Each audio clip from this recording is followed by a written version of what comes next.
welcome to Above Replacement Radio. I am your host, Chris Gianta. You know what Christy Mathewson wasn't worried about? SIERA.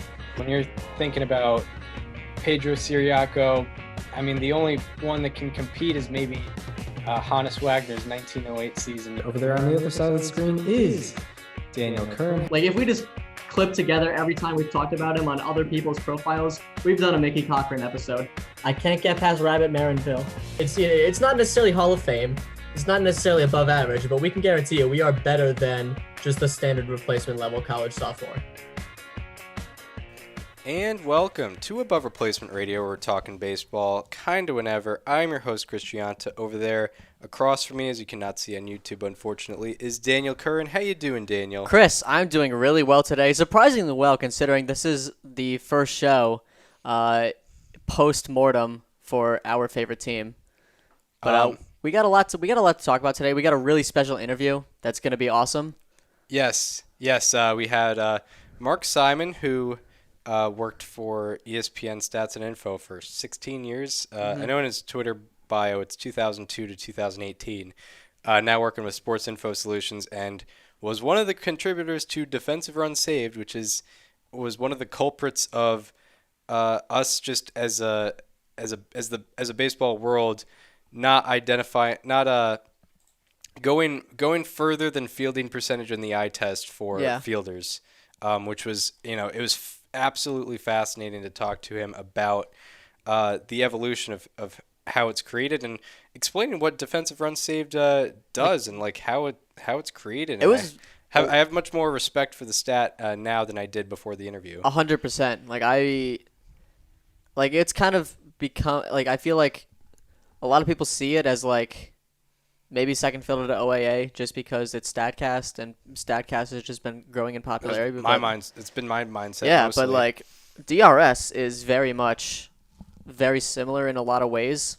Mm-hmm. It tracks a lot of things that can only be tracked there, and it's going to be referenced by me on this show a lot more now.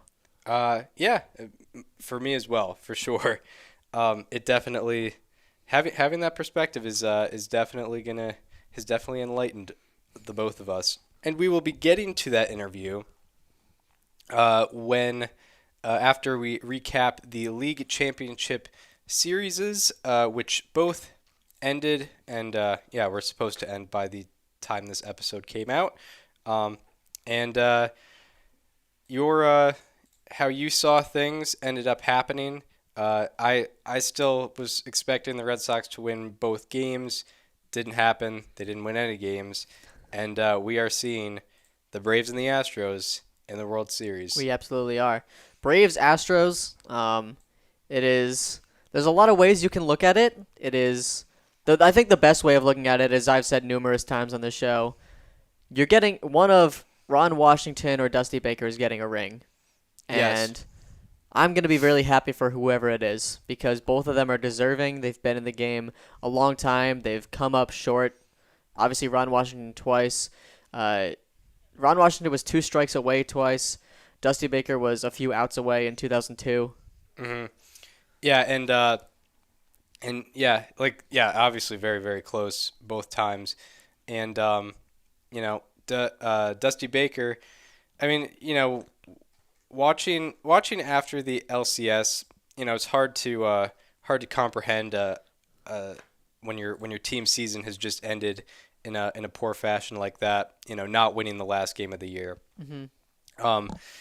But seeing Dusty, I think there was like a feature on him before the game that I watched in the pregame, and he was being interviewed after, and it's just hard not to be happy for him. Yeah, like Dusty's a guy who put himself in the middle of a fire when he took that job. Yeah. Like, he knew that even if he had no involvement in anything that happened in 2017, like, he was going to have a target on his back just because of the guys he was managing. Like, he took a job where he was going to be, like, a lot of people probably lost some respect for him for taking that job.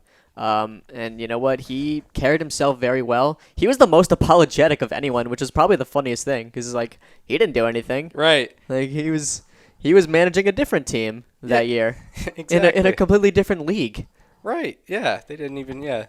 No interaction between. Did the Nationals and Astros face each other that year? I think they might have. There's potential. I'm pretty sure the Nationals and Astros. Dusty Baker probably got cheated against by the 2017 Astros, and he was apologizing on their behalf in spring of 2020. Yeah, that's. I mean, there's like a 1 in 3 chance that it happened, given how interleague play plays out. I'm pretty sure it did.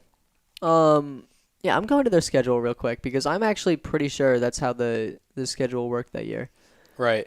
But yeah, they did. The Nationals beat them 2-1. They only played them 3 times that year, but yeah, they played. Where was it? It was. No. It was at Houston. It was at Houston. They literally. The Nationals won the series in Houston. Dusty Baker, 100%. It was in August of that year. Yeah. August 22nd through 24th. Yeah, that's hilarious. Yeah, Dusty Baker was a victim of his own team. Yeah, and in the future. He was apologizing for them. I'm sorry that this team that also did this against my team was doing this. Right. It's hilarious.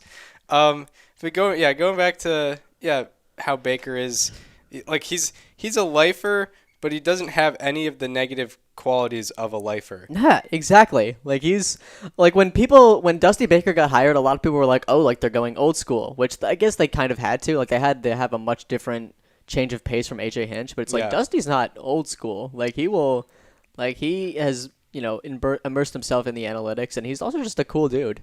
Yeah. There was a video, I think it was after they won it was either when they won the division or where they won the ALDS against the White Sox. He was like drinking champagne out of his shoe or something like that. Yeah. He was like a 70-something-year-old man. Yeah, so he's like the cool grandfather figure of the group. Yeah, he seems very down to earth. Whenever there's a controversy in like the unwritten rules and stuff, he's never one of the voices that's standing up against the new way of going about things, which is refreshing because there's another manager of similar age who we've complained about multiple times in that realm. One of whom probably saw Dusty Baker very recently. Yes. But yeah, it is cool to see the Washington versus Baker a matchup happening. Yeah. Let's talk about Ron Washington for a little bit while we're here, actually, because that's a guy who, like we mentioned, he's been to 2 World Series. He was 1 strike away twice. He's also gone through a lot in his personal life. In March of 2010, he admitted to failing a drug test, and he admitted to having an addiction, which took him away from the team for a little bit. But that's a guy who's gone through a lot. That's a guy who deserves a ring, whether it's as a player, a manager, a base coach. Like, you can't not be happy to see that guy get a ring if he gets it. Yeah, absolutely, 100%. Well put. He's a lifer as well, and like Baker, you never see him on the wrong side of any baseball issues, which is something that makes him easy to root for. Other than that, obviously, but that's very different from right. Yeah. Not in terms of what some stuff that we complain about more. That thing with him was a personal thing that he was able to get through. But yeah, I mean, the games at hand. I guess chronologically speaking, we start. I guess we could just go. There's only 3 games to cover, so we'll start. We'll just with Thursday night, where this is where we thought the series would end. This is where we thought the Braves had the best chance of ending the series with Max Fried on the mound, and it didn't end up happening that way. It was the Chris Taylor game, and it's easy to forget that now. But I mean, guy had what was your you had a great stat. I did have a great stat. So Chris Taylor became the second player in postseason history with 4+ hits, 3+ home runs, and 6+ RBI in a game. The other person to do that was literally right ahead of him in the lineup, the very batter before. Pujols. It was Albert Pujols. It was almost 10 years to the day. He did it on October 21st. Pujols did it on the 22nd of 2011. My God. It was literally almost 10 years to the day. It was almost perfect. Yeah. But We were on the verge of greatness. yeah, like that's like get a lottery ticket type stuff there. Yep. Unbelievable performance by Chris Taylor. Max Reid, for the first time in probably over a month, just did not have his best stuff. He's been having his best stuff for probably like 40 consecutive innings, and didn't have it with the Dodgers pitching. They had what do they have? They had another bullpen. They had a game. bullpen game, yeah. Ended up working out this time. The Dodgers bullpen games actually were not that bad. Yeah, they weren't. Like every single time, I don't remember exactly if they won every game, but like they did. They were put in a position to win every game. I know that for a fact. Yeah, they. 'Cause there was the game 5. Game 1, they only allowed 3 runs. Yeah, game 1 they allowed 3 runs. So scrap my actually comment there. Like it kind of went exactly how it had previously. A lot of people were upset about that. A lot of people were upset about starting pitching just not be seemingly becoming obsolete. But you know what? It worked for the team with the most talent and the highest payroll. Yeah, because it's crazy. It is crazy. We'll get into this later, but it's so crazy the Dodgers with this talent didn't make the World Series. Right. Like I know that Scherzer obviously had to. He wasn't able to start that game. Like he basically gave everything he had. He said he had nothing left in his arm at the end of game 2. Which I mean we can get into that later, but that's probably gonna. I wonder what that's going to look like heading into his free agency. Right. Like, is he going to be on an innings limit? Is he going to be on a strict pitch count, especially if he's acquired by a team that has postseason aspirations? Yeah, exactly. And actually going back to the bullpen thing, I just did the math in my head. The 2 games in that series where the Dodgers allowed the least amount of runs were the bullpen games. Wow. They allowed 3 runs and 2 runs. And then in game 2 they allowed 5? Yeah. They lost 5-4. Game 3 they allowed 5. Game 4 they allowed 9. In game 6 they allowed 4. Yeah. So that's pretty funny. The bullpen funny. games were literally the Dodgers' most efficient. See, not when Max Scherzer started, not when Walker Buehler started, not when Julio Urias started. Yeah. No, when the bullpen started. Yeah, and we criticized Dave Roberts a little bit, but reflecting back on it, I think the only problem I really had with his management was like kind of how he utilized Urias. That's exactly that, yeah. But outside of that, he did another pretty good job. Reflecting back on the bullpen games, they worked out perfectly. Yeah, I mean Urias, like he blew the 1 game in relief in game 2, and then he gave up 3 home runs in, was it game 4? Yeah. Yeah. Yeah.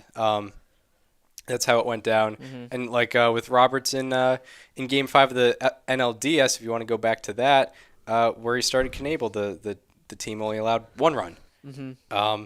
So, he did a good job. But back to the winners with the Braves. I feel like we're not talking about Brian Snicker a lot. Maybe that's not fair to him because I mean he hasn't been like revolutionary by any sense, but you don't necessarily have to be. Yeah. He's just there's not a move he's made where I've really been like hasn't been a lot of head scratchers. No, there haven't been, but also the bullpen as a whole, like they've stepped it up a notch, and like I mean you can really chalk that up to just him making the right moves, putting the right guys in. I mean Tyler Matzek, crazy, crazy. Like the only guy that really like was a problem for them out of the bullpen was Luke Jackson, and like that's like you still don't necessarily blame Snicker for bringing him in. He had a 1.98 ERA in the regular season. Like he just wasn't able to get it done, and it's not to say he can't do it at all. Just you're not going to win every day. Yeah, and his bad performances. He started the inning and he only faced 4 batters and 3 batters. So yeah, like he only 1 more than the minimum once in total. Yeah, just got him out of there quickly and made the right move getting him out of there. But yeah, I mean the when your bullpen performs like it did, it makes the manager look a lot better, as you say. Um, it just does.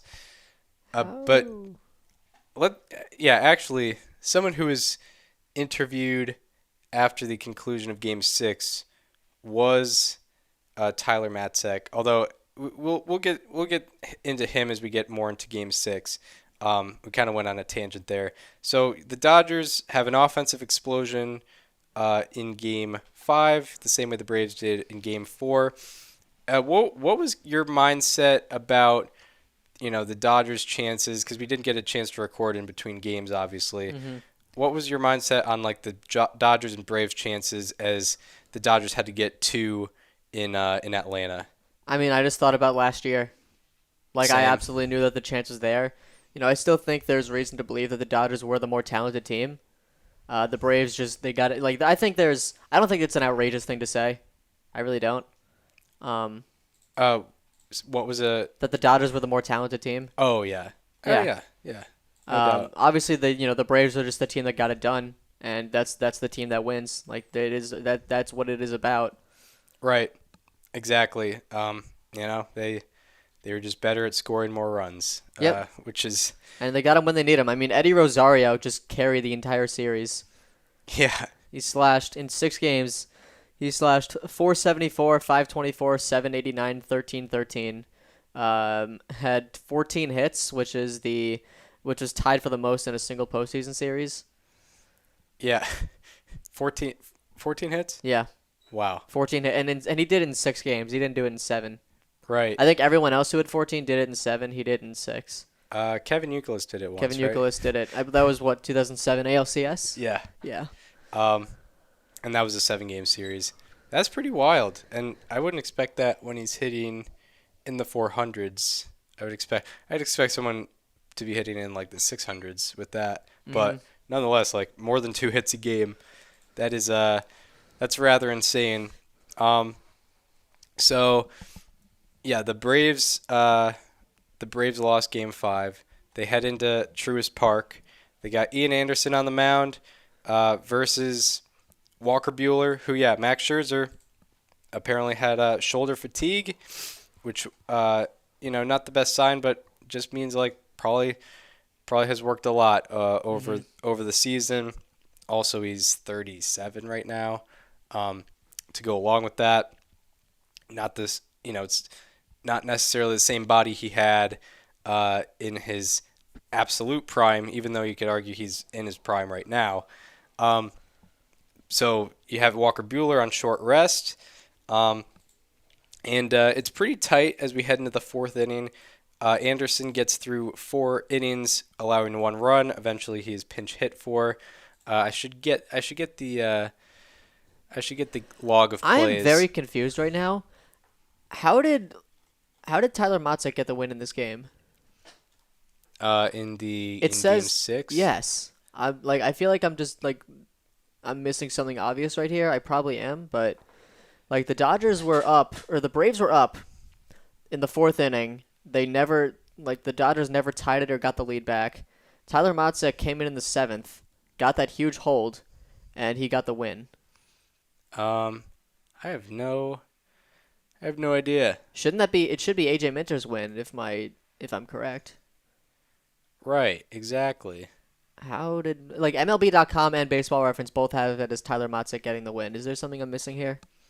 I don't know. Not that reliever wins matter, but what? Yeah, it doesn't make sense. But going back to the bottom of the 4th, it was near the bottom of the order where bottom of the 4th, the inning starts with Jock Peterson striking out swinging, and then Dansby Swanson gets a fly out. 2 quick outs for Walker Buehler, who's looking pretty good at the time. Then Travis d'Arnaud battles out for a walk on a full count.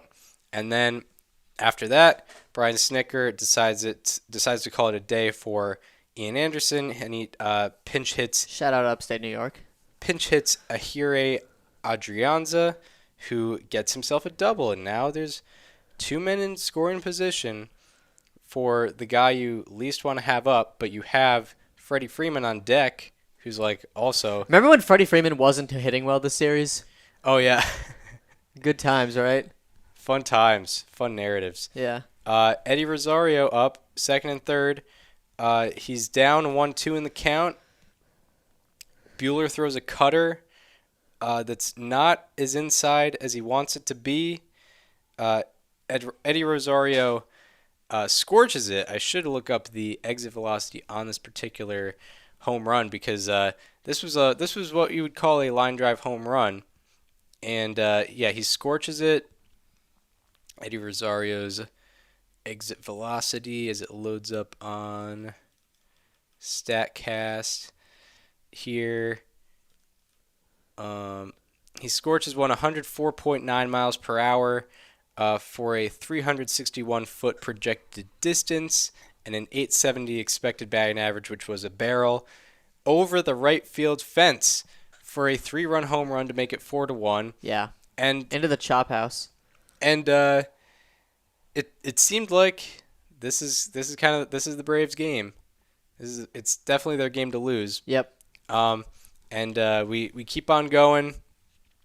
Minter gets up and moving. He gets 2 scoreless innings. 2 pretty big scoreless innings where he gets 4 strikeouts. No base runners allowed. He's been doing very well over the past couple months. The only scare from the Dodgers offense late in the game was, as you mentioned, Luke Jackson had a tough postseason, or had a tough series, or some tough moments in the series. Chris Taylor, coming off his crazy game in Game 5, double to left field. Cody Bellinger walks on 4 pitches, nonetheless. And after that, A.J. Pollock doubles to left field and drives in Taylor. And it's now second and third, and it's a 4-2 ball game. And Snicker takes Jackson out, and it's Tyler Matzek time with second and third, nobody out. And we have no idea what's going to happen here. Yeah. And then Matzek comes in. He gets Albert Pujols to strike out swinging, Steven Souza to strike out looking. Then he gets Mookie Betts on 3 pitches, 3 fastballs, blew them all by him. Straight fastballs. Yeah, and he blew them all by him. And they were all in the strike zone, too. Yeah. Like, craziest. He didn't get him to chase. He didn't get him to chase. The Braves' win probability went from 58% after the A.J. Pollock double to 88% after the strikeout. Like a dramatic change in 3 batters. Yeah, it's hard. It's hard to come back from that. Yeah, and then he came in and pitched the 8th and got Corey Seager to strike out. Then he got Trey Turner and Will Smith to ground out. Yeah, unreal. The Dodgers did not have a base runner after the A.J. Pollock double. Yeah, they did not. And that was the tying run on second too. Yeah, tying run on second. Like at that point, I was like, well, you're assuming tie game. Yeah. Yeah. This is gonna happen. We're gonna have a sick, like, extra inning game here. Mm-hmm. But no, Tyler Matzek, by the way, in the series, 6 innings, 2 earned runs, 11 strikeouts, 2 walks. In that game, he had an 8% championship win probability added. Yeah, that's a lot. That's a lot, by the way. Yeah. Um, Which, like, obviously it's in a clinching game, so that is going to play a large factor in that. But that is a lot. Yeah, he played. I mean, he did he was perfect in that. Yep. In that game 6. Exactly. Like, out of all the guys, he just comes up and throws 3 straight fastballs by Mookie Betts. Wild. Really, truly unbelievable. So that just kind of showed us, like, this is probably Brave series. And they ride it out and they win the game and they win the series. First time since 1999. First time in our lifetimes. Yeah. The NL East is the first division to have all 5 teams go to the World Series in the 21st century. Congratulations to the National League East. Yeah, they did it. All 5 teams have made it. They work together. Teamwork. Yeah, that's why the Mets crumbled in August. They were like, we got to get the Braves to this World Series finally. Yeah, can we talk about the fact that the Braves, like, we had a segment on this show where we talked about if the Braves championship window had been closed after Acuna got hurt. And we were convincing ourselves yes. Well, yeah, we were like selling ourselves yes. Like, it's, like, that's it. Yeah. We were like, well, Freeman, he might walk and You don't know what this staff is going to be, because at that time Max Fried had a 4.71 ERA too. Yeah. And we're like, Ian Anderson was hurt. well, I guess Fried had his fluky 2020, and it's like, oh, never mind. He's going to just have like a 1.7 ERA for the rest of the year. Exactly. Well, we're all good here in Atlanta. Yeah, it's a pretty crazy ride. They were below 500 as late as like August.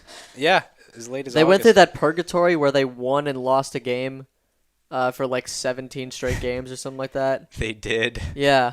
It was in like late July, early August. They would win, then lose, then win, then lose. And they didn't have any streaks. Right. Yeah, if you look at how Baseball Reference has the streak thing as we go into, it's just 1+ or 1-, and yeah, if for those who aren't on Baseball Reference as much, if you go to a team's schedule and you look at streak, if you're on a 5-game winning streak, it's 5+ on the side. If you're on a 5-game losing streak, it's 5-. But it's just 1+, 1-, 1+, 1- for a long time, as you mentioned. 1, 2, 3, 4, 5, 6, 7, 8, 9, 10, 11, 12, 13 games. 13 games in a row that they just couldn't do both. Yeah, so they couldn't get a streak going. They were 52 and 55 on August 1st, and now they're in the World Series. Yeah, I'm pretty sure they had the best record in the league from August 1st on, and I mean they got 4 different outfielders at the trade deadline, each of which have been huge this postseason. I think actually like the Dodgers and Giants might have outdid them, which is crazy to think about. From July 31st on. Because I remember I factored their record in with the Brewers series. And yeah, they just barely did. So did St. Louis, but still, I mean, they went 36-19 in the last 2 months of the season. Yeah, and that's something we had to consider. Mm-hmm. And yeah, they did it. They beat the Dodgers. Crazy that this was the year they did it with the talent on the Dodgers side. I mean, I guess the Dodgers were. I preached a little bit that the Dodgers do have like a more talented roster than they did last year. However, they're missing some pieces with the injury list that they. Well, so are the Braves. Yeah. When you go through every person that was absent from the Dodgers, you can make a comparison of the Braves. It's like, well, they lost Trevor Bauer, but the Braves lost Marcell Ozuna. They lost Max Muncy, but the Braves lost Acuna. They lost Clayton Kershaw, Mike Soroka. Yeah. And then Justin Turner, Jorge Soler. Right. Soler was there for the last game, but Turner was also there for the first couple games. Right. Yeah, I guess it's relatively even in terms of what they lost before. Do we want to eulogize the Dodgers? I think we'll save that. Yeah, we'll do a bunch of we'll have like a eulogy episode for just the other 29 teams. All right. Yeah. All 29 teams. All right. Yeah, let's do that. All right. We'll do like a minute each. We can do that. Yeah. So yeah, Braves are moving on. They will be facing the Astros, who on Friday, the Astros won their game. The Red Sox did not score a run. Do we want to just talk about the Louise Garcia thing now? Yeah. So there was a lot of controversy just because Louise Garcia left Game 2 with an injury after the first inning. And he came back averaging 96, 97 on his fastball, which is like 3 miles an hour above his average. And John Smoltz talked about like different footing on the mound. And,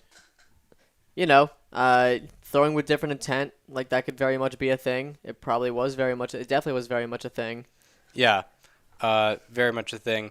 I mean, it's weird to make comparisons, with like how velocities go. Mm-hmm. I should have done more research with like differences between different guys with average regular season velocity and average postseason velocity. I feel like Chris Sale would be an extreme example, given that he in the regular season was still kind of climbing back and From Tommy John, and yeah. it crept into the postseason.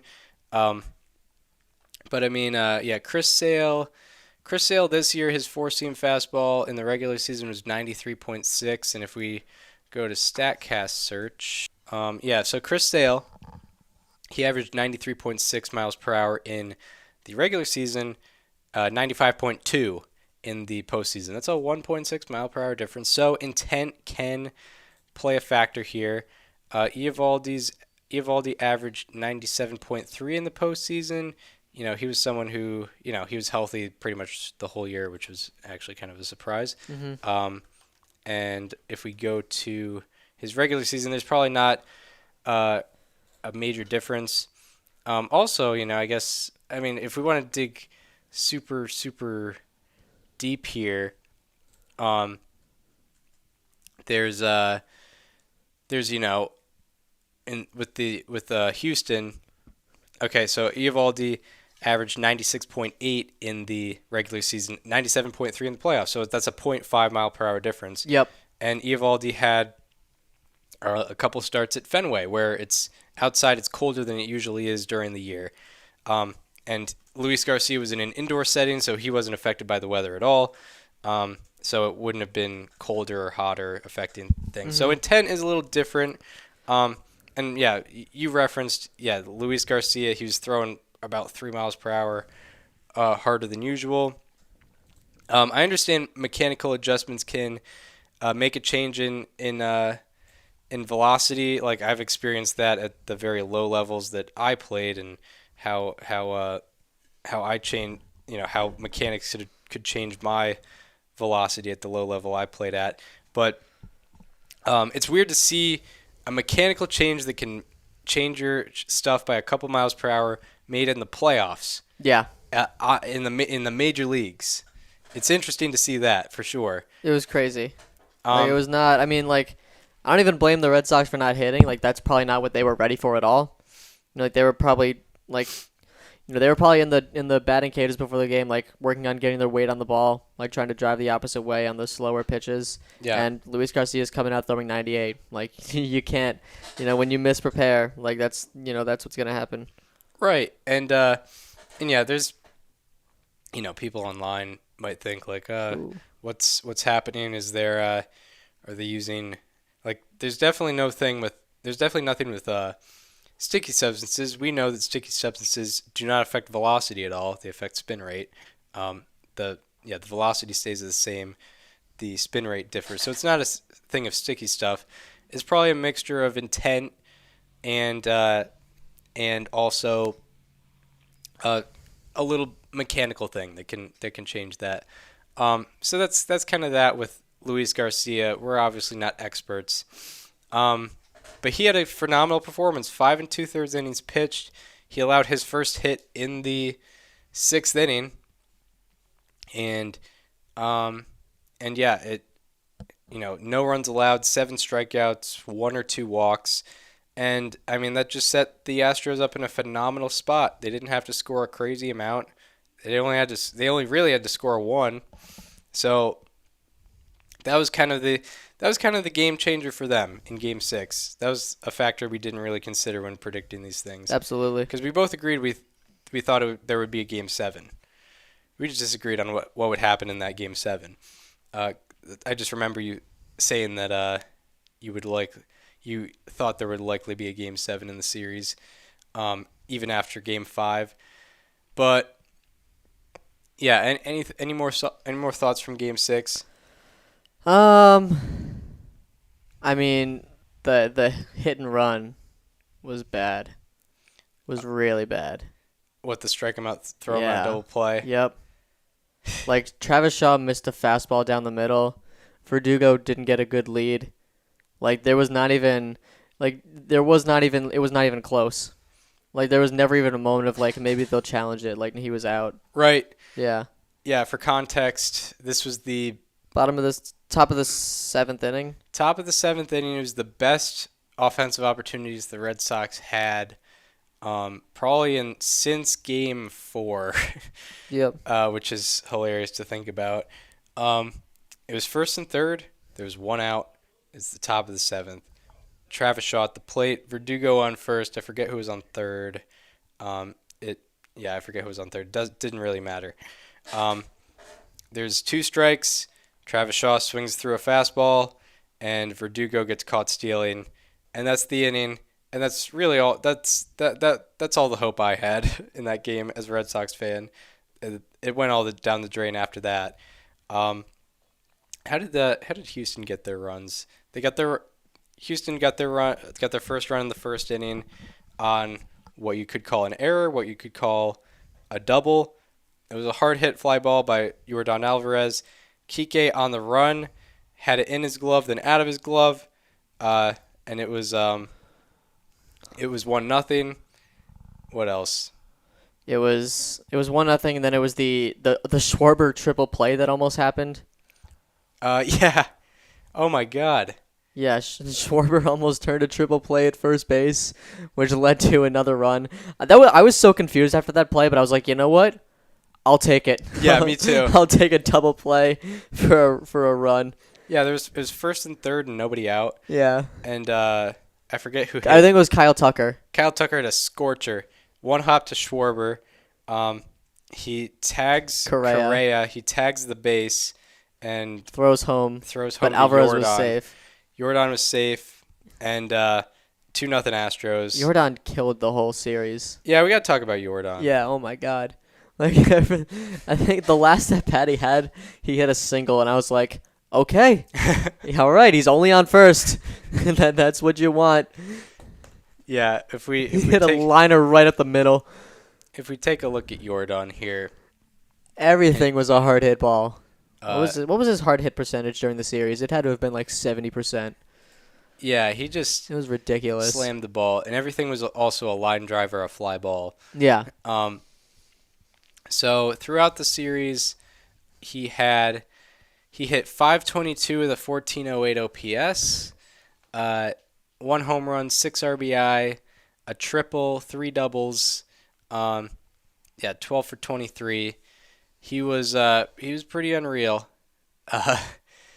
He was pretty crazy for sure. And in the last 3 games, or it's just in the last 2 games, he was 7 for 9 with 5 extra base hits, 1 strikeout, 4 RBI, 2444 OPS.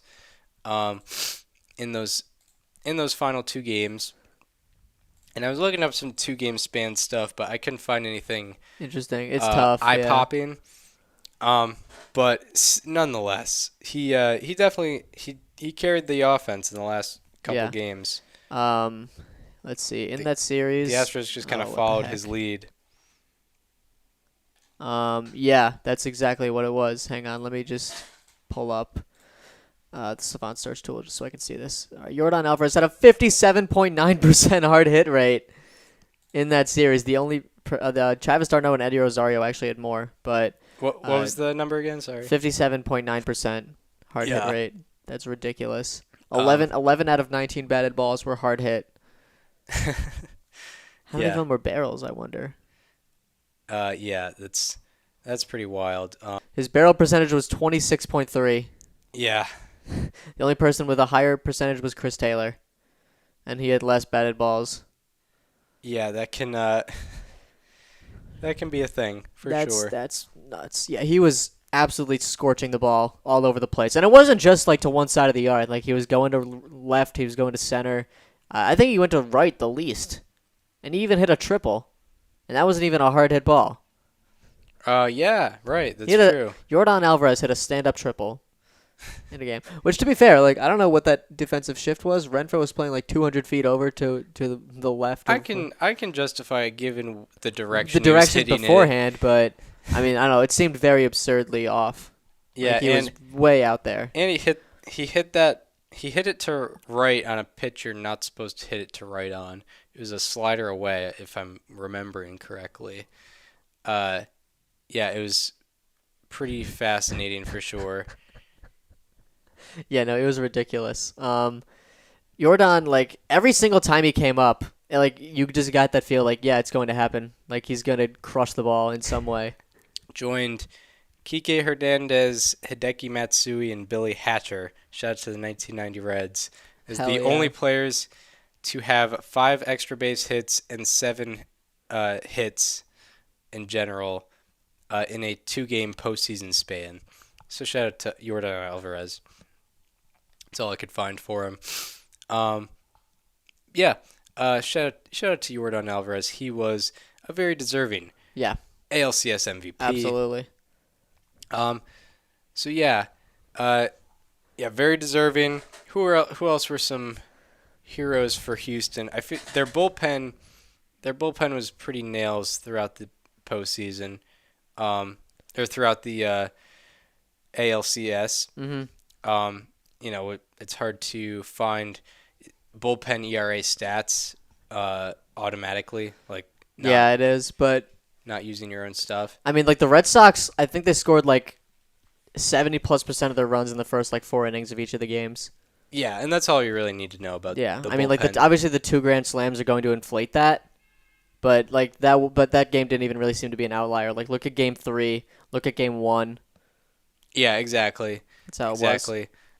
If you just go guy by guy, I guess Louise Garcia did not have himself his best performance, but Kendall Graveman, 4 shutout innings. Christian Javier, 5 shutout innings. Phil Matone, It's Matone, I think. Phil Matone, 3 2/3, 1 earned run allowed. Maybe it's Motten. I've always gotten that one wrong. Ryan Presley, 3 innings, 1 earned run allowed, and 1 for 1 in save opportunities. Brooks Raley, 3 innings, 1 earned run allowed. Brooks Raley was awesome. Like I was kind of surprised he even made the roster. He was great that series. He was, yeah. Yeah. Ryan Stanek, 4 1/3, 1 earned run allowed, and Blake Taylor, 2 2/3 shutout innings. Yeah. They were pretty great, that bullpen. One thing that we'll talk about that later. It's a World Series thing. But Framber Valdez too. Didn't talk about him.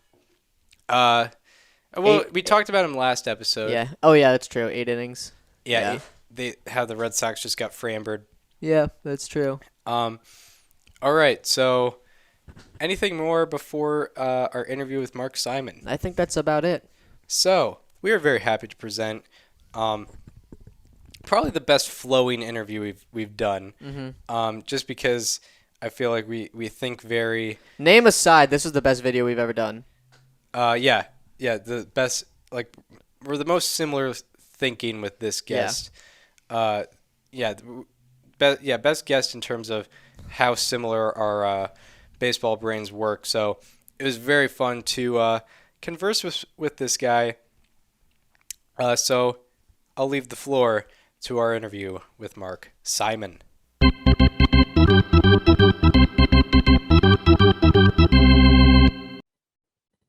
And we are joined by someone who you may know from his work with ESPN Stats and Info for well over a decade, and now where he's at Sports Info Solutions, and his book, The Fielding Bible.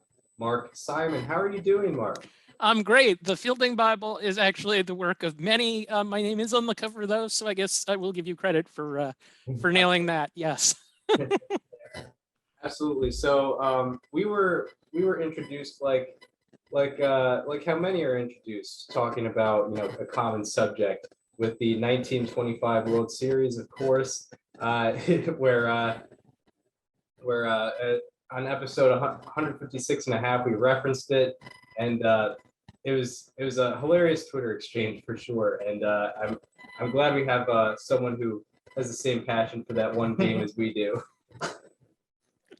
Indeed. So I think what's really cool is that's like the second World Series in a trilogy of 3 really incredible World Series that if they were held now, you would be talking about forever. 1924, the World Series ends on what some people say was a ball hit a pebble that bounced over a teenage third baseman's head.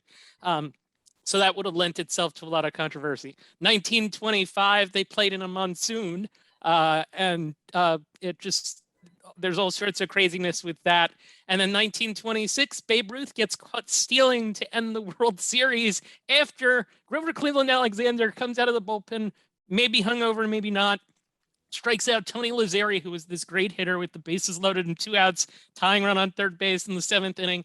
All these things where you're like, when you see things now, you're like, oh, that could have never happened before. But all that stuff happened in like 1924, 25, 26. If you go back and look at the history of the World Series, there's some really incredible stuff there.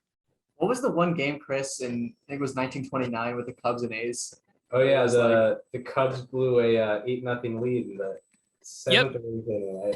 I forget which one it was. And the other thing about that World Series is that the guy that started the first game of it was named Howard Emke, and he was at the very end of his career, and he had no business being the starting pitcher in this game. He had pitched in like 11 games during the regular season, but he had apparently, and I don't know that I have all the details on this, been sent out on like some secret scouting mission to scout the Cubs, and he knew like how he could beat them, and he hadn't pitched in like weeks. And they're like, oh, start game 1 of the World Series. No problem. And he goes out and beats them. Anyway, baseball dorkiness abounds here. Yeah, he had his Joe Ross moment in that game. Yeah. Last thing I'll say on that is I remember we did a Lefty Grove episode as well. So Lefty Grove, like, normally would be the game 1 starter, but apparently they didn't like the lefty-righty matchups because the Cubs were right-handed heavy. So I don't know. I guess it worked. The A's did win the World Series, so it worked out. I do have one other thing. Going back to your talking about 25 in previous episodes that you've done. See, we were just talking off air a second ago about Roger Peckinpah winning the MVP in 1925. Now, think about what that would have been like for him. You know how they give out the AL and NL MVPs now on MLB Network? They have a whole show devoted to it. Now, can you imagine like a week after the World Series, a World Series that he blew, having Brian Kenny trash his, as you described it, his 90-something OPS plus, and then they have to give him the MVP for the season? That would have been a great digging in segment on MLB Now. That would have been like 15 minutes long. It would have been tremendous. And it's just, now all credit, Roger Peckinpah was apparently very important to those Washington Senators teams, but it struck me how bizarre it would have been to have had this guy who was the GOAT of the 1925 World Series like a week or two later going on national TV, hoisting a trophy for which the statistics indicate maybe he wasn't fully deserving of. It would have been an interesting experience, but that's neither here nor there. Hello. It is a funny, yeah, it's a funny image to have in your head for sure. Just his like headshot and like the OPS plus compared to whoever actually was deserving. Yeah. But you know, Roger Peckinpah, I know with postseason they don't factor in like they don't have defensive runs saved for postseason, but Roger Peckinpah's defensive runs saved in the 1925 World Series would probably be a negative, even though he was regularly a great he was relatively a great defensive shortstop. However, that changed, and we bring up the defensive runs saved because you are an expert in the particular statistic, and it's great to have you on because in the 3 phases of baseball, we know, Daniel and I, and most of the baseball world knows at least how to identify the defensive side of things. So where did you kind of get started on defensive evaluation? So when I was at ESPN, we had an arrangement with this company, Sports Info Solutions. They came and they did a presentation, and it was a pretty persuasive presentation as to why their information was useful and helpful for television purposes. It would allow us to do some things with defense that we hadn't necessarily been doing before. So that was my introduction to it. And then it was just a matter of reading. And you read what UZR is pretty complicated, but defensive run saved, you can pretty much boil it down to like, okay, for each position on the field, there are 4 or 5 traits that I'm looking for quality in that fielder. So I'm just going to measure those 4 or 5 traits for every fielder using the same set of rules and using essentially a system by which we can evaluate batted balls, such as a ground ball hitting the shortstop third base hole, deep in the shortstop third base hole. That's a lot different than the ground ball that's hit right at the shortstop. One is probably an 80% out. The other is more of a 40 or a 50% out. So it's like a 50-50 play. And they came up with a system by which you could separate those and you could establish who were the guys that were good at going after the balls that were deep in the hole, who were the guys that were good at fielding the ball up the middle. So that's kind of the foundation of the stat. And then there are ancillary things, like you would want your second baseman to be good at turning double plays. So they calculate for every double play opportunity situation. If a ball is hit to either the first, short, or third, and they go for two, that's a double play opportunity. And you would say, okay, this second baseman has converted 75% of his double play opportunities, and this second baseman has only converted 55% of his double play opportunities. Chances are the guy that's converting 75% is doing something more right than the guy that's converting 55%. So those are two examples. But for catchers, it would be things like throwing arm or framing pitches or blocking pitches. Outfield, it would be throwing arm. It would be things like robbing a home run, cutting a ball off in the gap. If you save a base, saving a base has value. We can put a number on that and we can establish who the guys are that are good at preventing base runners from taking an extra base, like going first to third or second to home, like an Adam Duvall in the World Series, for example, and who are the guys that are poor at it. And it allows you to look at defense in a different way rather than just looking at, as most people look at, errors and fielding percentage. Yeah, I mean, that's like, it is very, I think just your rundown of that was very more geared towards just batted ball, like specifics than I thought. Like, I think that's kind of what people see StatCast as, but it turns out, as you mentioned, defensive run save does that as well. That is really valuable when you consider just opportunity and more exact stuff instead of just, the numbers on a computer screen. It is very exact to what the situation was for the fielder. And just to explain how we do things, so we do a combination of tracking that involves like computerized automated data, but we also do a ton of things that are visualized, where we have people that are sitting and watching games and they're noting catcher position of glove. They're noting, did the fielder go left, right, back, forward? Which direction did he go? We have a system that we call good fielding plays and defensive misplays. If you guys like keeping score at games, this is like keeping score on like steroids, big time. We have 30 categories of good things that a fielder can do. And then we have about 60 categories of things that a fielder can mess up.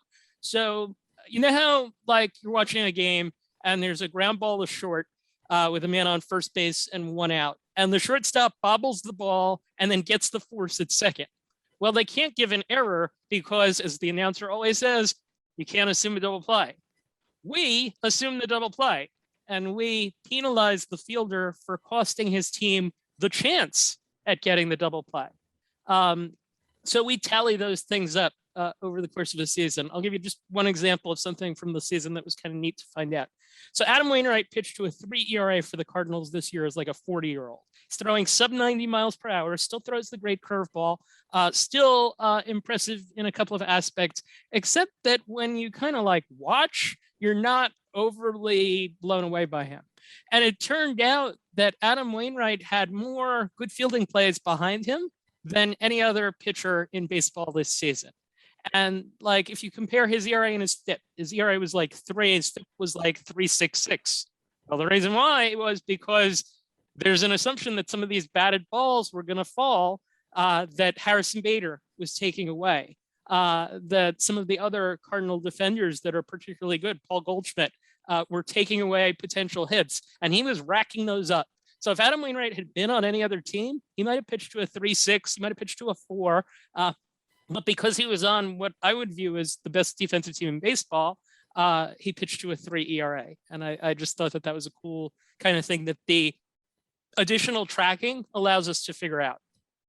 Yeah, that's very cool. And that actually is it's interesting to look at Adam Wainwright's season now because when you look at his wins above replacement, I believe it doesn't look exactly like a season, and especially even in like a baseball reference board where they value ERA plus rather than FIP. It's interesting to see that it's still pretty low, even though he had the innings, even though he had the ERA plus, because they kind of dock some points down on wins above replacement if your defense is that good behind you. So Yep. it does make a lot more sense given that he had the most great plays behind him. I mean, just going off of that, out of the 39 qualifiers this year, Adam Wainwright's 256 BABIP against was third lowest, behind just Walker Buehler and Max Scherzer. And it was because they made great plays behind them. It wasn't necessarily like luck. It was it was definitively that they made great plays. The WAR comment is interesting because I remember earlier this month I was looking at like Casey Mize, and Casey Mize is a guy that's on the other side of things, that he was pitching with a really bad defense behind him. But Casey Mize had a higher WAR than expected because he was able to keep his numbers decent even with a bad defense behind him. So I do think that it's interesting to go through these things. Yeah, and if you look at the FanGraphs aspect, like his FIP was near 5, so I think that's where Baseball Reference and FanGraphs kind of flip. But going back to defensive runs saved, I understand it was something that was developed in the early 2000s, like 2003. So just to be clear, this was kind of a thing that Sports Info Solutions was developing as a team. Yeah, so the owner of the company is John Dewan. The chairman of the board of the company is John Dewan now. And he and Steve Moyer had this idea that they were going to go much more granular on statistical evaluation. They had previously worked together at John's company, which we now know as Stats Perform, but Stats Inc., which for a long time was certainly very prominent in the baseball space and still is. And they decided to make the foundation of the company defensive analysis. And they devised this system with the help of one Bill James. And it has gone through some different iterations because defensive shifting completely changed how we look at things. In the early days of the stat, we didn't know player positioning. Now we have a much better idea of where players are positioned. So you'll see some weird things like Darwin Barney had this incredible season. Craig Counsell had an incredible season, which, if I was going to guess now, was probably largely due to where they were positioned, maybe more than skill. And I even think Craig Counsell might admit that. So I just that's what we are. And that goes back to 2003. The people that do the iterating of that sort of thing, they're a little sharper than I am on that stuff. My role is largely in the communication of it. You mentioned earlier that you were talking about Brian Kenny and how much he would have broke down about the MVP in 1925. You've been on MLB Now before. Do you have any Brian Kenny stories? So when I first started at ESPN, I started in March of 2002. That was a time when Baseball Tonight was still on 7 days a week. That was a different time as far as baseball coverage at ESPN. My job back then was to send out a lot of Xeroxes to the broadcast crews that were doing games, and also to assist. If you watch, this is true with MLB Network, it's true with Fox. Like when they do in the middle of an inning, when they cut in and they're like, all right, we're going to show a highlight from, Reds Dodgers in the middle of the inning. Your job is to be like an information assistant to the person that's doing that highlight. Like you fill them in if there's anything that they need to know. My first day of doing that, I had no idea what I was supposed to do. And I walked down to the studio where I was supposed to sit, and Brian Kenny shows up 5 minutes before he's supposed to go on the air. He comes up to me and he says, "Where's all my stuff?" And I was like, "Huh?" And he's like, "You're supposed to have all these things for me. This, and this." I had none of it. He was grouchy. He was really grouchy. I was like, I'll do the best I can. I'll get you what I can. So he's like, I'm working with new people. What's going on? He goes, takes a seat. Things happen. And he's kind of grumpy, and I'm like trying to be helpful, but it's not really registering. And then I believe it was the first game of the season. It was the first game to start of the Monday schedule on opening day, and a guy hit a home run for the first batter of the game. I think it was Shannon Stewart. And I walked up to Brian Kenny and I said, Brian, if you're going to show this highlight, you need to talk about 1986 and Dwight Evans against Jack Morris on opening day, first batter of the game, home run. And he was like, oh, okay. And from there on, he and I were pretty good because I showed him right then that I knew my stuff. I believe Steve Sachs did the same thing in 1988. Oh, very nice. That's what I actually didn't know. The Dodgers were home, so it wasn't exactly the first pitch of the game. It was bottom of the first, but first pitch of the season, home run. Dodgers had a pretty good year that year. Nice. Well, yes, they did. Absolutely. Yeah. So Brian Kenny, since that day, Brian Kenny has completely forgotten about that day. I'll never forget it. And anytime I talk to Brian Kenny, he's generally very positive about me, which is very nice. But I have this one memory with him where I was just like, oh man, that was really something. Just to say, I have been on MLB Network. It's not a lot. I think I've been on 3 times, including twice with John Smoltz, which I find very entertaining because he's very strongly opinionated. But also I have a lot of younger person memories of John Smoltz being a dominant pitcher that it's kind of cool to be able to briefly chat with him about. Yeah, no, that is good. I mean, it's a Hall of Famer. Yep, exactly. Guy who's been around, and you're right. He is opinionated.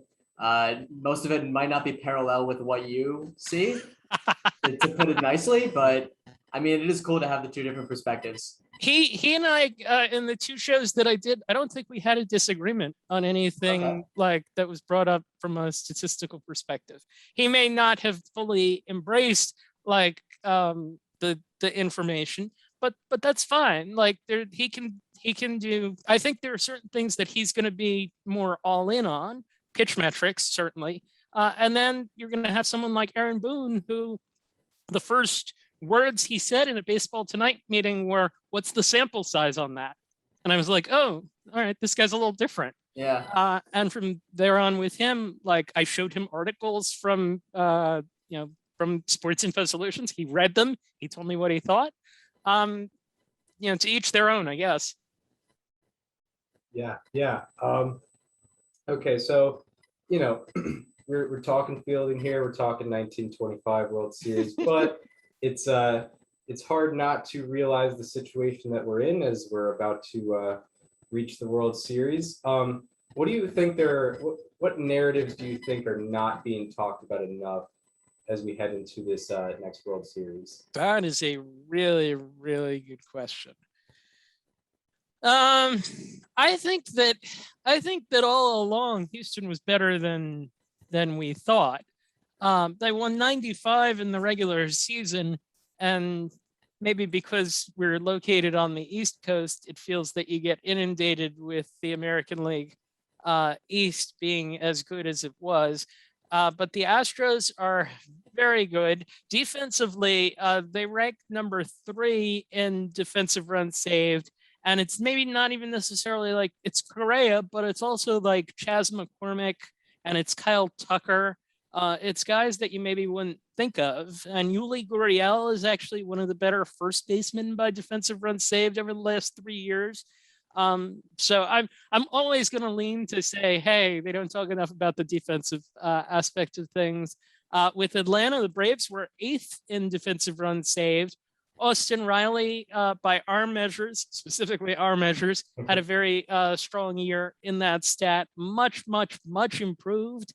Like everyone's talking about the Braves outfield, right? And rightfully so. Dansby Swanson made a very nice play to end the LCS. He didn't have a particularly good defensive year by our measures, but if you go over time, he's pretty good. Freddie Freeman's the best throw scooper probably in baseball.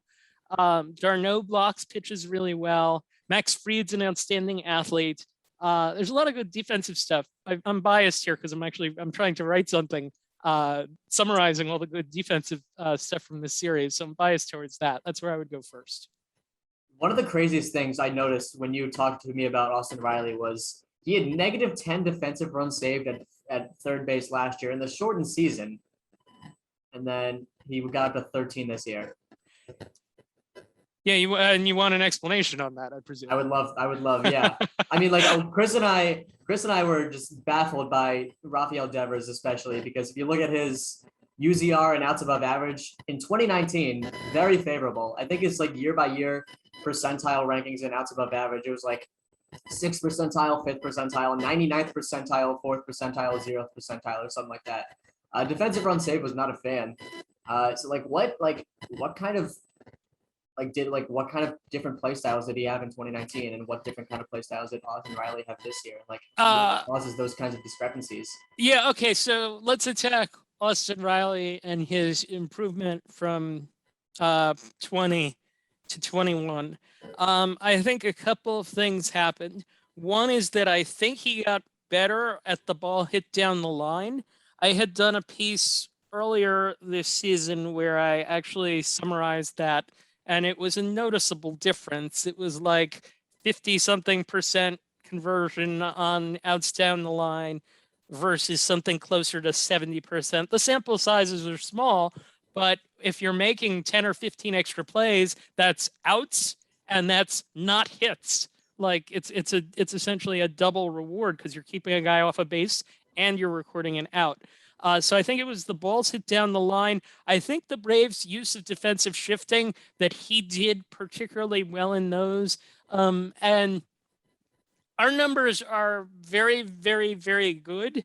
But one thing that sometimes happens in defensive shifting, I think sometimes because of the sample size potentially, is that you might see guys get a little bit more of a reward. I don't know necessarily that that's it with Austin Riley. I think he just was a much improved defensive player. They felt a year ago when he was bad, like there are quotes that are like, oh, this guy's really good. He's going to be really good. He has great aptitude for the position. So we just need to stick him at third and kind of leave him there. The Devers thing, I don't have an explanation for. Yeah. Our company's never been particularly high on his defensive performance based on our stats. That season is a significant outlier for him. We have issues with the Red Sox infield defense in general year to year. Absolutely, we do. Where they don't have a high out conversion rate. Like if you just measured their defensive efficiency and took out difficulty of batted ball, essentially just measured their BABIP against on ground balls and bunts, they're the worst, or they're in general low. Bogarts isn't very good. Devers isn't very good either. I don't know that I can pinpoint why in another company's setup, the 2019 Devers is like great. I think we would say we trust the track record that our metrics have established for him that show that he's gotten better. He's absolutely gotten better. He makes more good plays than he used to, but that doesn't necessarily make him good. Yeah, I mean, going back to the Red Sox infield thing, like just ask Chris anything about Eduardo Rodriguez's season this year, and you'll get a 20-minute rant on anything. On how the infield probably didn't help him out. 316 average against on ground balls. It's not supposed to happen. There you go. Exactly. 100%. Like if a guy just had an entire season facing Eduardo Rodriguez and hitting ground balls, he could have won the batting title. 3.32 FIP. Like he was way better than what his ERA showed. I hope he's going into free agency. I really hope teams that are considering understand that. Yeah. If he had that season with like the Padres, we're talking about a whole different season probably. Yep. I think that's very fair. And I'm sure his agent will be all over his FIP. Yes. Very necessary. I would hate to see like a guy lose money in free agency because he had a 5 whatever ERA when he really should have had significantly less. Yeah, absolutely. Well, This was a very educational experience for the both of us, and we were very happy to have you on. Learned a lot, and we Hey, hope to keep talking. We got one more question, Chris. Yeah, go ahead. Yeah. One more got- question. yeah, One more so, question for all our guests. Yeah, so we ask all of our guests the same last question, and Sure. it is, we know that you're with Defensive Run Save Sports Info Solutions, but Statcast is obviously something that's revolutionized baseball statistics since 2015. Even if you're not citing it, like it's just fun to go down rabbit holes and find interesting things on Statcast. So, if you could take any player from baseball history and obtain their Statcast data, all of it, who would you choose? Guys, you should have told me this one was coming. Well, the idea with this question is that it's off the top of the head. Statcast data. Like you get every chart, you get every graph, you can get like the little circles, you can click on them, you see the batted balls against, you get everything. Yeah. One player from pre-2015. So because I want to do something that is hooked to my childhood fan interests. I would probably go with a number of things related to Keith Hernandez, who was like this incredible player when I was, 10, 11, 12 years old, rooting for the 1986 Mets. So I would want to know like Keith Hernandez's OAA. And I would want to know, they have on Statcast, like they have run values based on like heart of the plate.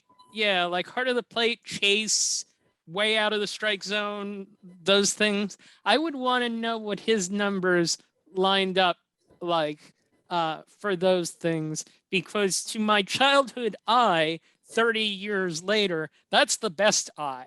Like he was the master in my childhood day of only going after the good pitches and taking his walks.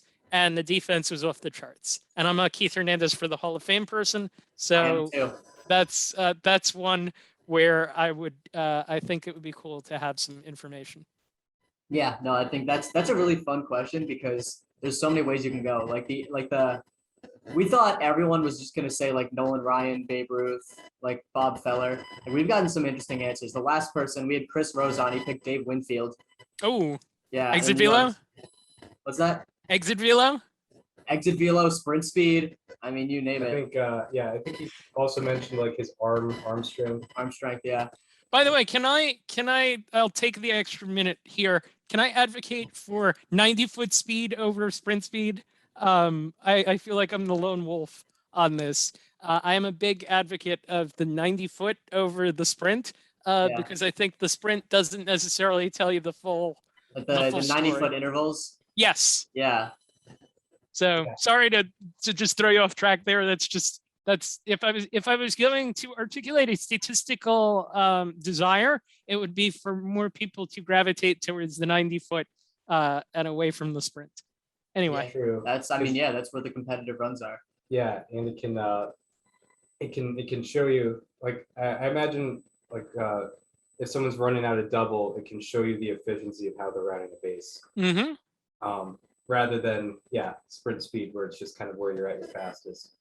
All right. Well, once again, I forgot about the last question. Can't forget about the last question. We haven't done enough where it's still in my head, but very happy to have you on, and we'll probably be talking to you continue talking to you in the future. So sure. Ladies and gentlemen, Mark Simon.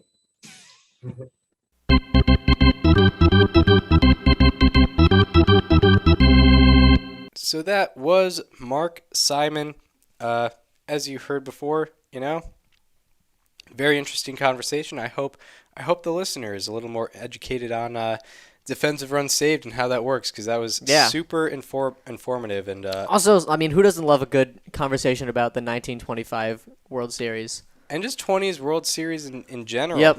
One thing that didn't even get mentioned was, I believe, the 1927 World Series ended on a wild pitch, walk-off wild pitch. Yeah. Like, those are some bangers.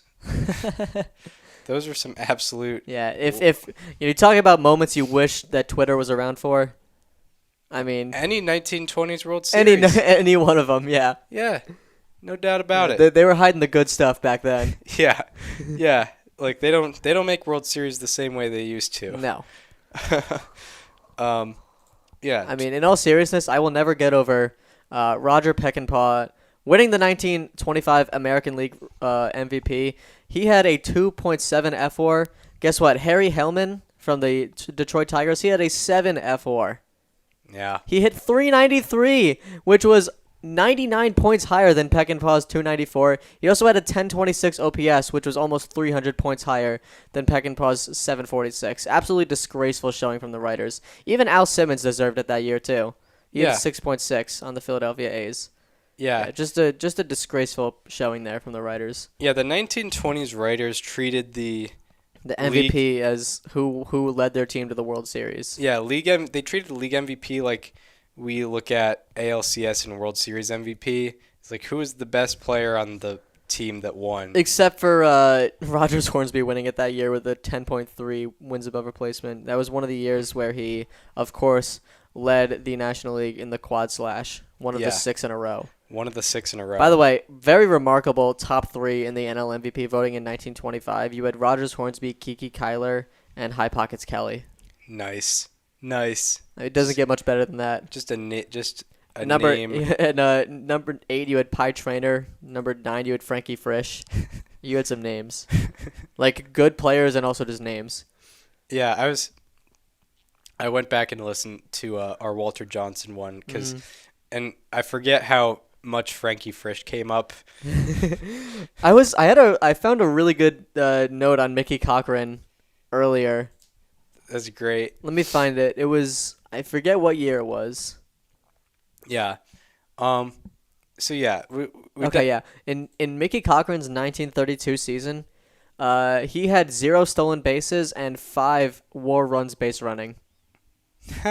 Yeah, that is the most WAR runs base running anyone has ever had in a season with 0 stolen bases. That's great. Yeah. That's amazing. Like I said, if we make a compilation of times we've talked about him on other shows, we have done a Mickey Cochran episode. Shout out to the intro. Yeah. But yeah, we hope you enjoyed that interview with Mark Simon. Yeah.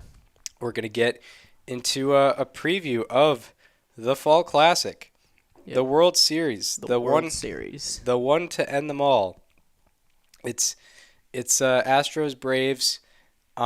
It's gonna start in Houston with Charlie Morton facing Framber Valdez.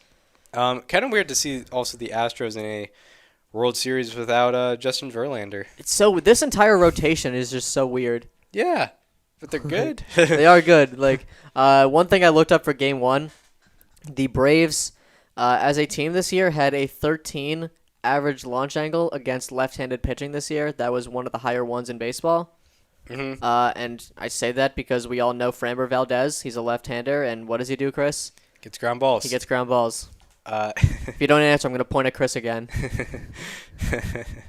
Yeah. Moneyball memes. But yeah, I mean, yeah, we previewed, the Washington Baker battle that's going on. I think the theme of the Astros this year was they were kind of always on top. They were never quite streaky. They were always kind of just a stable team in that American League West, and you never really had to worry about them. Yeah. The Braves, meanwhile, we talked about, they were 52 and 55 after August 1st. They have jumped to going 36 and 19 after that, and went by the Brewers, who they were underdogs against, went by the Dodgers, who they were even bigger underdogs against, and here they are. So it's kind of two pretty different identities, but they're in the same place. They are. There's a lot that you need to look at as far as more recent play. When we talked about the Nationals and Astros, the Nationals were the biggest underdog in the World Series since 2007. And when you look at the way that they played from a certain date on, they were one of the better teams in the league. And that's how you got to look at Atlanta here, because this is not the April through July Atlanta Braves. They are missing their best player from then, but this is a different team. They perform differently. They go out and win games. They have good starting pitching. They've had a very stable bullpen. And there's a lot of reason to believe that even though they might be seen as an underdog, as just the 88-win team, that they can absolutely hang in this series. I mean, if they beat the Dodgers, they can beat anyone. Yeah. Yeah. Oh yeah, no doubt about it. Like I was saying that the winner of that Dodgers Giants NLDS was going to win the World Series, and the team that won immediately lost to the Braves. So Yeah. I mean, it says something about the Braves that they were able to do that. Yeah, definitely. You can't look at the 88 wins in the regular season because that's just not them. That's not their full identity, and they've proven that. Mm-hmm. Also, both teams have the exact same playoff record. They both lost 1 in the DS and 2 in the CS. So, Very true. similar there. What else? What are some other? Mark Simon had some good fielding analysis. Yeah, he did, of course. Also, grass is probably green. Yes, grass. Yeah, I can never be so sure. Yeah, the sky is usually blue or gray, or dark when it's night. Shout out to being colorblind. Yeah, shout out to that. But you did bring up grass, so I said it. That's why I said it's probably green. it's probably green. I think it's green. That's what they say. Yeah, that's what I've been told all these years. The world could have been on this huge joke to lie to me. Right. Yeah, it was all a prank. Yeah. It's actually purple. But anyway, yeah, with Braves Astros, Astros have a phenomenal offense that has worked for them the entire year. Yep. Braves have undergone changes with their offense, but they've been effective, especially in the CS, not as much in the DS. I think the Astros have won kind of the same way each time in the DS and the CS. Yeah. I don't know. Do we want to just like kind of break down like where each team has their advantage? Yeah, let's do that. Like position by position. Or just like starting pitching, bullpen, offense, Okay. defense a little bit too. I guess Mark Simon already kind of did that. Yeah. But starting pitching. Starting pitching, I would probably go Atlanta. Yeah. Just because, like, I think I can see more longevity out of their starters.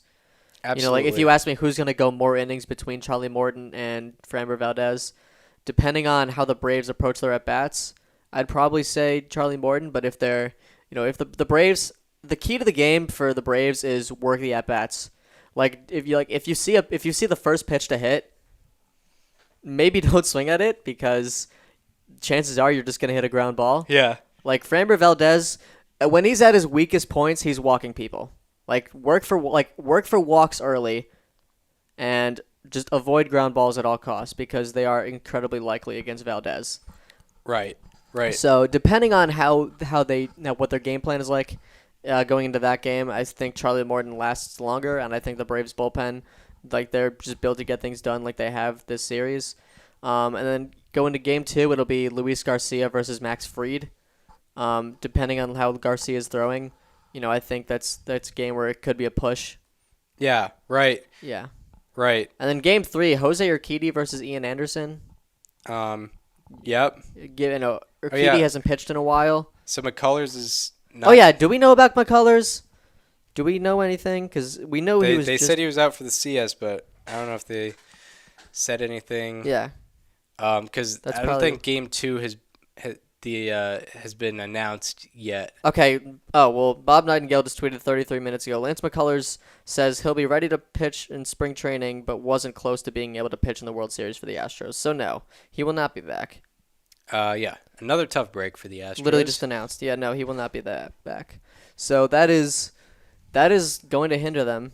Just like it did. You saw with the Astros starting pitching early in the series how it hindered them in the ALCS, and we're going to have to be experiencing that in the World Series as well. Right. Yeah, very true. So, yeah, the Braves seem to have an advantage starting pitching-wise. Bullpen is interesting because I would say would not be confident in either of them heading into the playoffs, but they have both shined Yeah. more than I would have expected them to. And I don't know. I feel like it's kind of a push of who has the better bullpen. Yeah, absolutely. The only thing is that the Astros, they scored 27 runs in the ALCS with 2 outs. Yeah. That is the most any team has ever scored in a postseason series. Like, that's something you're going to have to factor in. That's going to be a great storyline, is Braves bullpen, like, just generally being shut down, getting the outs when they need them, Astros getting the runs when they need them with 2 outs. Right. Like, those are going to be some really interesting scenarios that come up over the next few games. Yeah, exactly. So that's an interesting thing. Offense, you have to go Astros. Yeah, I think you do.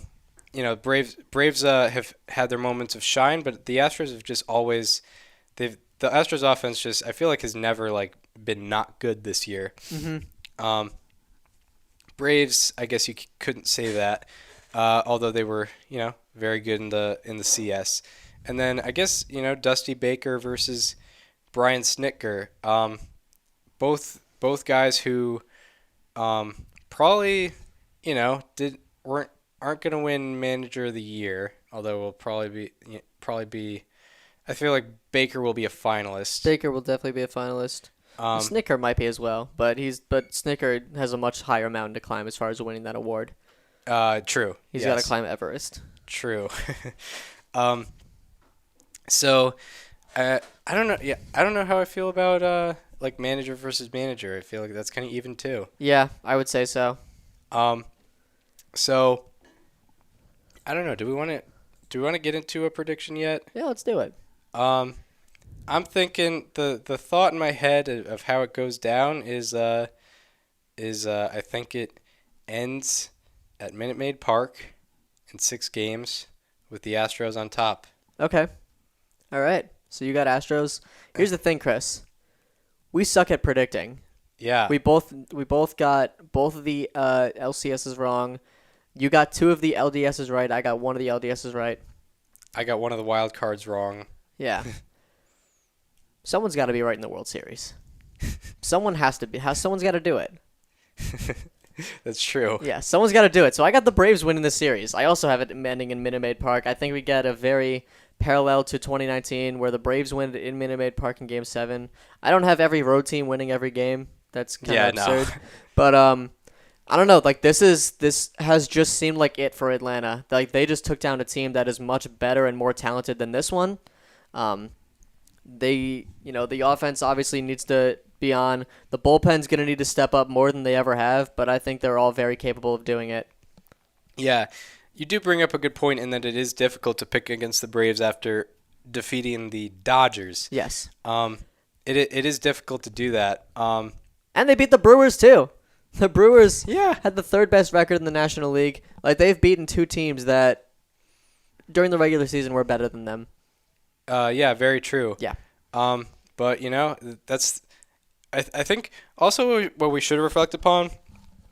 These have been very good playoffs. The reason we've been predicting so bad is because a lot of unpredictable stuff has happened. Yeah. A lot of unpredictable stuff has happened. In the LDSs, only one of the higher seeded teams won. Yeah. Their series. And like the Red Sox beating the Rays, that was unexpected. The Braves beating the Brewers was generally unexpected. And then beating the Dodgers was even way more unexpected. Yeah. And then the Astros recovering without Lance McCullers. I don't know why I said Max there. Without Lance McCullers. They got the max performance without Lance McCullers. That is true. That is true. Them being able to perform without Lance McCullers, that was surprising to us as we both picked Red Sox in that LCS. Uh-huh. So, it doesn't really matter what we predict because, now it'll probably just end in 4. Yeah. For either one. That'll be undeserving. Luckily, we haven't had any sweeps either. Yeah. No every sweeps. team has won a game. Yes. In every round. So congratulations to all the teams. Hope everyone just had fun. Yeah. You got to enjoy at least one night. Yeah, I hope the Yankees had fun Yeah. in their 6-2 loss. The Yankees definitely had the least amount of fun. Like the Cardinals at least probably thought they were going to win at some point. Yeah, they did. Yeah. I think I don't know, did Giancarlo Stanton have fun? Yeah, he probably did. He probably did. Until that throw. Yeah. He was like, "Oh, I just slammed this one. He had a, yeah. We're gonna advance this runner. Oh wait, he's out." Even in the first, I just slammed this one. I'm gonna stop it first. Did I miss something? What did I see wrong? He's standing at first base. He is standing at first base. Oh my god. Too good. Too good. As they say. All right, so I have Astros in 6. Daniel has Braves in 7. I do. Actually, it's funny when it was Astros Nationals, I had Astros in 6. You had Nationals in 7. Huh. So this Interesting. Interesting. Some things never change from the start of the show to now. Yeah. We're probably 150 episodes later after that. Yep. All right, so we hope you enjoyed this one. If you want to follow us on social media, follow me on Twitter at Chris_Gianta. Follow Daniel on both Twitter and Instagram at Daniel_Curran, and follow the show Instagram at Above Replacement Radio for all the show needs. And we hope to see you on Thursday, where we're recapping the first 2 games of the Braves-Astros World Series. We will see you then. This conversation is over.